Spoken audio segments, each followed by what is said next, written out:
Hello guys, Assalamualaikum. Welcome to my YouTube channel, Hattori Plays. I don't ever slow up, no I don't take shit. I got no love for the fakeness. If you wanna play tough and wanna hate this, I'll always show up. Daripada kali ni, korang tengok ke depan korang. Kita lihat ada Deadbox Ochobot dan Deadbox Mechabot. Hari ni bukan nak flex barang ni. Bukan nak tunjuk barang monster ni. Kita akan beritahu anda pengenalan. Kita akan tunjuk kepada anda macam mana nak kenal monster Galaxy Card dan macam mana kita nak susun deck.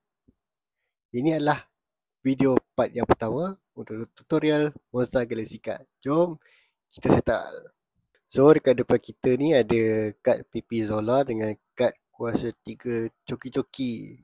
Okey, untuk buat para pemain yang baru nak belajar ataupun ada anak-anak yang main kad War ni, saya nak bagi tahu yang benda yang pertama sekali. Macam mana kita nak bezakan antara Monster Galaxy Card dengan Boboiboy Galaxy Card? Benda yang paling utama adalah dekat belakang kad ni. Ini adalah format baru Monster Galaxy Card. Ini adalah format lama iaitu Boboiboy Galaxy Card. So, untuk sekarang ni kita menggunakan kad format baru. Ini dia. Monster Galaxy Card tu kat tengah belakang kad. Ini adalah contoh kad dia. Kuasa 3 coki-coki grade A. Yang ini kad dari Monster Galaxy Card sahaja yang kita akan gunakan untuk bertanding. Dan untuk kad Boboiboy Galaxy Card ni tidak boleh dipakai untuk bertanding, tapi kalau ada collection kad Boboiboy Galaxy Card ni, saya sarankan simpan lah sebagai kenang-kenangan. Dan untuk market Boboiboy Card game ni memang ni paling orang cari lah, macam pack lama macam pack Adiwira, pack Unggul, Elemental, pack Beyond, Satria dan macam-macam lagi. Dan yang paling terakhir sekali yang menggunakan Boboiboy Galaxy Card ni adalah Pack Quest Malaysia. Dan kalau untuk Indonesia pula, Monster Galaxy Card buat masa ni ada 2 pack saja, iaitu Pack Fusion dengan Pack Quest Adventure, Pack QA. Itu untuk Indonesia. Dan untuk Malaysia kita ada Cyclone Fury, Technobreaker dan paling baru sekarang ni adalah Pack Heroes Unite. Pada yang tak faham, saya akan tunjukkan kepada anda.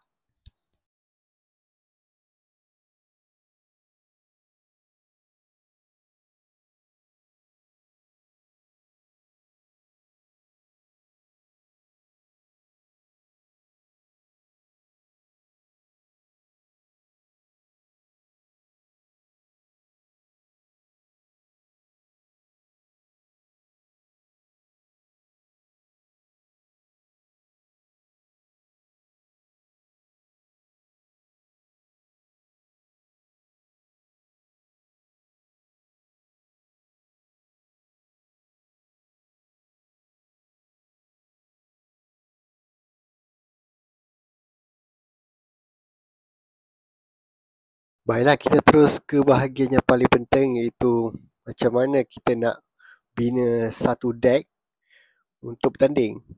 Okey, sebelum tu saya akan keluarkan dulu.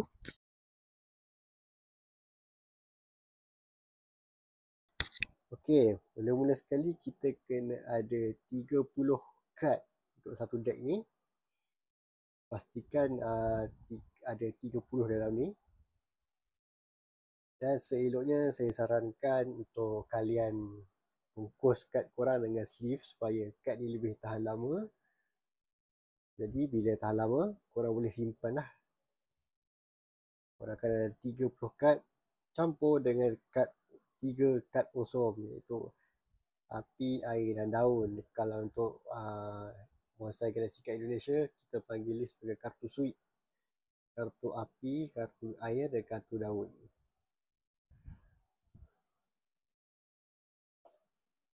Dan untuk deck korang ni, pastikan korang kena ada kad aktif, kad bersyarat dan juga kad sokongan. Ada perbezaannya. Perbezaannya ialah kita tengok kat bahagian kad karakter. Ada HP, ada HP, attack, grade, nama kad tu dengan efek dia dah. Ini adalah kad biasa, kad karakter. Okay, untuk kad bersyarat pula, dia lebih kurang sama, tapi beza dia ada dekat detail kat sini. Kad ini boleh digunakan sekiranya pernah menggunakan pembawa solar dan halilintar. Ini untuk kad Mobile Supra Cyclone Fury nombor 16 daripada 54. Jadi kalau korang nak pakai kad Supra ni, korang kena pakai solar dan halilintar dulu, baru boleh pakai ni. Kalau tak pakai, cukup syarat lah. Sebab nama pun kad bersyarat. Kena cukupkan syarat baru boleh pakai. Yang seterusnya, kita ada kad sokongan. Ini kad sokongan Autobot dari pack Elemental. Nombor 1 daripada 30. Kad sokongan ni paling simple. Nampak perbezaan dia. Untuk kad sokongan, kau boleh tengok dekat atas. Ada tulisan kad sokongan kat atas ini. Dia gunanya adalah sebagai sokongan lah untuk kad ni. Contoh, penggunaan kad sokongan ni adalah digunakan selepas ketika awesome yang pertama. Sebagai contoh, daripada awesome ni,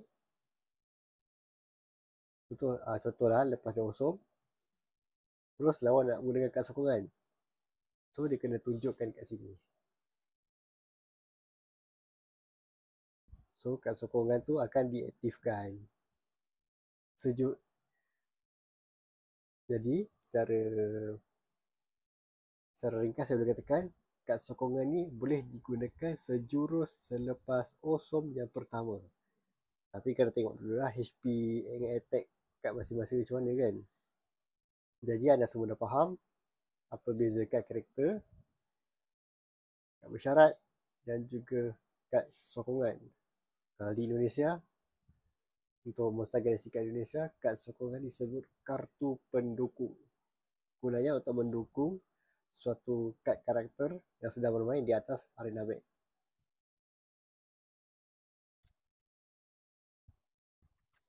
Jadi macam mana nak setting deck? Pastikan korang ada kad yang tadi yang saya sebutkan, sokongan, kad biasa dan kad karakter ataupun kad bersyarat lah. Pastikan ada 30 kad kesemuanya. Akan tetapi perlu diingatkan, untuk mengelakkan break ataupun situasi di mana lepas korang dah susun, untuk saya susun sekarang ni, lawan juga lepas korang dah susun, korang kena bagi pihak lawan korang untuk potong kad. Potong kad macam gini lah, atas ke bawah, bawah ke atas. Jadi saya contoh ambil 3 kad di sini. Okey, saya boleh main. Ada satu keadaan ni di mana korang break. Break tu apa? Break tu keadaan di mana korang dah susun kad, dah potong semua, korang dah potong, tiba-tiba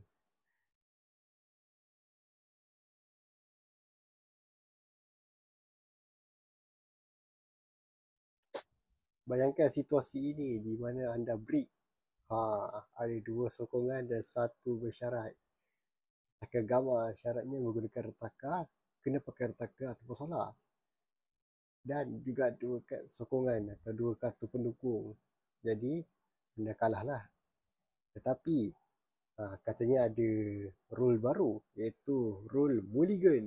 Mulligan ni apa? Mulligan ni adalah satu cara di mana korang tengah break ni dan korang boleh shuffle semua dekat korang. Contoh, saya tengah break, kita pusing balik, kita shuffle dulu, shuffle, potong kad, kita ambil 3 kad yang terbaru. Okay, daripada 3 ni saya boleh main 2 kad, itu Satrianta dan juga Retaka. So cara mulligan ataupun redraw balik untuk mengelakkan break berhasil. Akan tetapi ini masih lagi dalam tempoh percubaan. Kalau korang nak tahu lebih lanjut, korang boleh pergi ke link kat komen saya tu, link dekat comment section, untuk berkenaan mengenai rules ataupun perkara-perkara tentang Monster Galaxy Card di grup Facebook. Okay, jadi ini adalah part 1 daripada video ni. So sekian daripada saya. Bye bye.